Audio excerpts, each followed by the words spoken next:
తూర్పుగోదావరి జిల్లా పెడపర్తి గ్రామంలో రైస్ మిల్లులు వద్దు అంటూ గ్రామస్తులు ఆందోళన వ్యక్తం చేస్తున్నారు. గతంలో తమ గ్రామంలో 2 రైస్ మిల్లులు నిర్మించారని, వాటితో గ్రామంలో పొల్యూషన్ పెరిగిపోయిందని ఆవేదన వ్యక్తం చేశారు.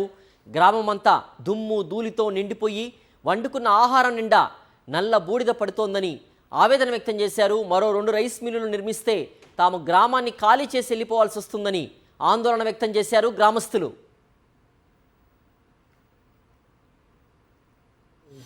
నిర్మాణం చేశారు. వాటి నుండి వచ్చి దుమ్ము ధూళి, వాయు కాలుష్యం వల్ల ప్రజలు అనేక అనారోగ్యాలతో ఇబ్బంది పడుతున్నారు. అయితే గతంలో ఈ రైస్ మిల్లులు ఇంత ఇబ్బంది కలుగుద్దని మేము అనుకోక గతంలో పట్టించుకోలేదు. ఇప్పుడు ఎంత చెప్పినా రైస్ మిల్లు కానీ పాలకులు కానీ స్పందించలేదు. 4 ఎకరాల 5 ఎకరాల స్థలం సేకరించారు.